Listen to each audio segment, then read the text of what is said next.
Oh, another late one. Trying to do a video here. Okay, this is kind of on the Constitution, natural law. This is sparked by CRROW 777's recent video. I'll put it in the link in the description. He's basically talking about returning to, or he's mentioned this on several occasions, as returning to the Constitution, the original Constitution, as I guess the idea behind that is that we had less problems back then, and what they were discussing in the video was the corporate takeover of, you know, the United States of America and other countries, Australia, etc., etc. Now, I've got a problem. I mean, I love CRROW 777. I love that channel. I love everything they put out. I love watching it. But I gotta kind of just disagree with him on this. And I can see his point.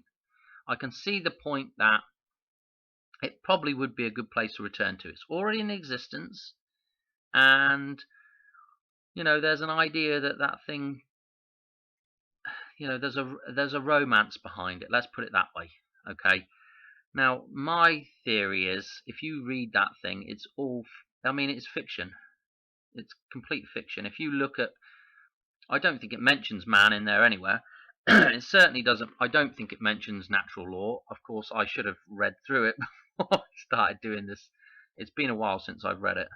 And of course, I went through all that, you know, years ago, going through it and reading it all and going through all the Bill of Rights and going through all that nonsense about whether things were ratified correctly and all that, you know, that lead you down the garden path stuff. Well, what it boils down to is that thing is fiction from the onset, and the way it's written, it just read the opening. The preamble is very ambiguous. I mean, that's just from a common man's perspective, you know. I'm no English scholar or anything like that, but we the people of the United States, already we're into, well, we the people. Okay, what people? What is the United States? What United States are you referring to? You're referring to the United States of America. I know they say it further on in the paragraph, you know, do ordain and establish this Constitution for the United States of America. But, you know, what are those entities? You know, and of course you've got to go look at other documents to try and figure out what's what. And we're, you know, I don't know how to say this, but we're into a thing that can start being corrupted. Okay, and I don't think it took them very long before they did start changing stuff. I don't know how long it took for the bill. When did they start doing the Bill of Rights and all the other amendments? I don't know, but anyway, regardless of the idea that this thing was brilliant at the time, I don't think it, I mean, it didn't even take the full ratification by all 13 states at the time. I don't think. I don't know how many. I really should have done a bit more research. Was it 11 that signed it? I don't know. And I don't think 11 even had to. I think it was 9 that had to sign it. Anyway, the point I'm trying to make is that this thing is fiction. Okay, it has no jurisdiction over a living man. They knew that at the time. This is why they don't mention men in it.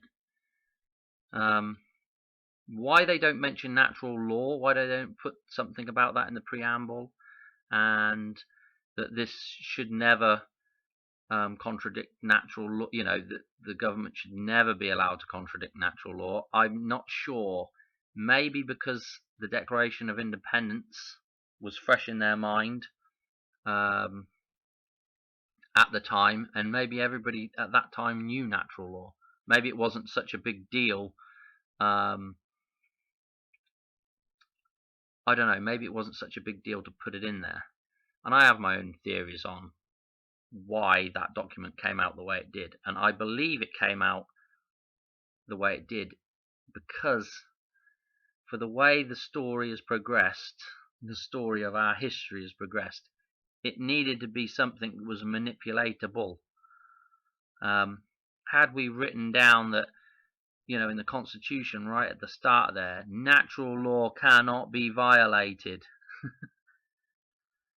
things might be a bit different now. Because that's really what the solution is. In my opinion, what we need to do is we need to move to a set of rules that is already set down in stone. This is the idea of the Ten Commandments being in stone. The idea is they're not changeable.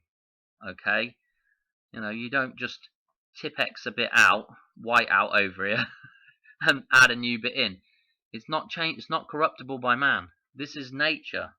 This is Christ. This is your salvation. This is what God has put there. Okay, so that we can make a distinction between ideas and what is real. Okay, that's our salvation. The fact that we are actually physical beings is our salvation. We're not just wispy spirits floating around. We're actually able to distinguish ourselves from a fictional idea. So there's two different jurisdictions that can't be argued about. Okay, with the two different jurisdictions, what that means is that one does not have any clout over the other. Okay, we got two pens. They look very similar. Imagine these are men, different colored skin. Okay, these two things can deal with one another. Okay, they're in the same jurisdiction. But when somebody gets a toy handbag, okay, when this toy handbag comes along and tries to deal with real men, they're not in the same jurisdiction. Okay, this guy needs to be a pen in order to join in with these two guys over here. Okay, there's a jurisdictional boundary. It's my head between these two, well, between men and handbags. Okay. That's the boundary that if we could all get to that point of understanding natural law, there won't be a problem dealing with corporate fictions. There wouldn't be a problem. Okay? Because we would know that everything that is material is not in their jurisdiction. Okay? What they deal with is they deal with color of titles. They deal with ideas. Okay? They deal with the birth certificate. Okay? These are all ideas that are in their jurisdiction. Okay? If it's in your jurisdiction, they don't have any jurisdiction over it. This is why they don't give you the birth certificate, the original birth certificate. It doesn't matter how many birth certificates there really are. We can go around in circles all day long arguing about, oh, well, they make 3 or 4 more. There's several birth certificates. We can go on all day long. We can go on all day long about the accounts that they create with the name on it. Oh, it's not this. It's this kind of account. It's not. It's a Sesta KV account. Oh, and they came up with that because they wanted to get the money from the real man, when he died, and blah blah blah. We can go on about it all day long. What kind of account it is or whatever. It's all their crap. It's all their stuff. Okay? When it's a material item in this world and it's in your possession, okay, and you haven't taken it, you haven't thefted it off somebody, okay, then that's your right to it. Okay, this is the stuff they don't want to talk about. Nobody wants to talk about it. I don't know why not. If it's in your possession, if it's your claim under God, they don't have any jurisdiction under it. That's why they create a title. That's why they create legal deeds and legal titles and different colors of title, okay, over properties. This is why, if you're paying property tax, the original deed is down in their filing cabinet. Okay? They know damn well what they're doing when they send you into your jurisdiction, your claim under God. Okay? When they send that to your house, they send you a demand for something on the threat that they will send a sheriff around and remove you from that place and sell it. Okay? They know damn well what they're doing. Okay? This is the trick. They send you that bill for a tax with a demand that if you don't comply, they're going to do something pretty nasty to you. And then all of a sudden you read that and you think that's you, because it's written in a language that you can read. I mean, I don't know whether to get into the language issue right now or not. There's a reason why you're taught prescriptive English at school. There's a reason why they teach that. Because they know a man in his own common natural setting speaks common natural language, which is at best descriptive English, in our cases, if you're watching this in English. Okay? So that's what he speaks. He can speak all kinds of gobbledygook, the commoner can. I can understand all kinds of, uppercase words. I can understand all kinds of stuff that's written between other men. I can understand the text messages that are written in numbers and abbreviated words together. I can understand all that stuff that's not prescriptive English. And you see, the problem that they've got, the violation, is they send that demand into the jurisdiction of the real man, okay, with no discernment of the language used. So all the man sees is a threat. Okay, somebody comes in shouting at you on your property saying something like this: "I'm gonna kill you." Okay, a guy, a nut job, walks down my driveway saying, "I'm gonna kill you." What option do I have but to defend myself? What option do I have but to believe that this guy's a nut job that's gonna kill me? So when somebody sends you a threat, shouting at you, saying, "If you don't pay this tax, I'm going to kick you out of your house and sell it," you've got no other option but to believe what they're saying. Okay? And you know already that they have a huge amount of backing behind them. That's a fight you can't win. So you've got nothing. The only thing you can do is acquiesce to that. That's the only thing you can do. Because you can't win that battle. Not in the eyes of the way it's presented to you anyway. So, of course, they know all along that they have the original birth certificate in a filing cabinet tucked away collecting dust. Now, they know that they have that original birth certificate, yet they still send the demand to the real man. In fact, they still send it to and I mean, that's why they create all the legal address and everything. So they've got a reason to send it to your house. So to me, there's an overstepping of the boundaries, definitely. But once notified of the deception, they really should turn around and correct themselves. So anyway, there's a little remedy for you. But you've really got to know what you're talking about when you get into all this stuff. Not that I claim to know what I'm talking about, but it's just ideas, But do we want to return to, I guess I should get back on track. Do we want to return to a system where we are back to jumping into bed with a fictional idea again? That's the thing. Do we want to return back to that? What I would call the ground zero of the problem we've got right now.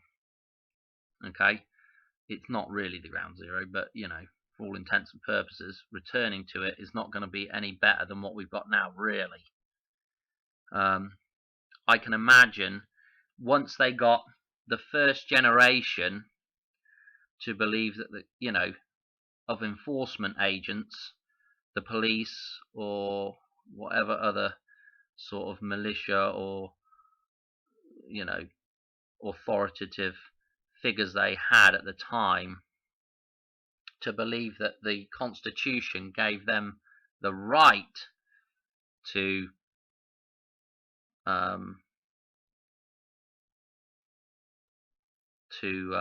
what's the word I'm looking for?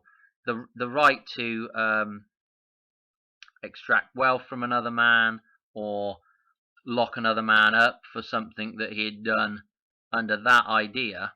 Once we got to that point that they believed they had jurisdiction over another man from that Constitution, that probably would have only taken maybe a generation or two to get to that point. To get to a point where you've drummed it into the police that, you know, this is what it, the sheriff at the time, I suppose it would be, drummed it into them enough that this is the Constitution, blah blah blah, and then you of course teach the children, and eventually, I don't know when they brought in public education. I think that was quite a bit later, but you know, it gets drummed into a kid from a young age that this is the law, and all of a sudden we are now into, it doesn't really take long to get that thing to where it can be changed, to where it can be used as a law in itself against a man. Is that what we want to return to? I don't think so. Not for me anyway. For me, it's let's return to what the Creator put outside the window. Let's return to natural law, something that's set in stone, something that is immutable, cannot be changed by another man. Okay? You know, that's the salvation. Okay? The fact that we are material things, material beings, and that fiction is all in the mind. Okay? I don't know where else to go from here. That's it in a nutshell. Hopefully there was something in there that was useful. I'll try and do another one on the whole idea of this, where I feel that natural law is being violated by the system to an extent where it is, I believe, a violation anyway. And that would be the idea of sending you a tax bill into your jurisdiction. But you know, they've got all their little bits and bobs that try to make you believe that somehow, you know, you don't have a jurisdiction, that it's been passed over to them somehow, that it can move into the fictional realm when it can't. It just cannot do that. And I think that's the basic understanding we need to get back to, is this fact that there is a jurisdictional line that cannot be crossed. You know, the fiction cannot cross that line. I don't know what else to say. Maybe I'll do another video with a bit more, some drawings or something to try and explain it. But anyway, I just want to get that one out. Hope you enjoyed. Anyway, I'll see you on the next one. Ciao for now. Bye.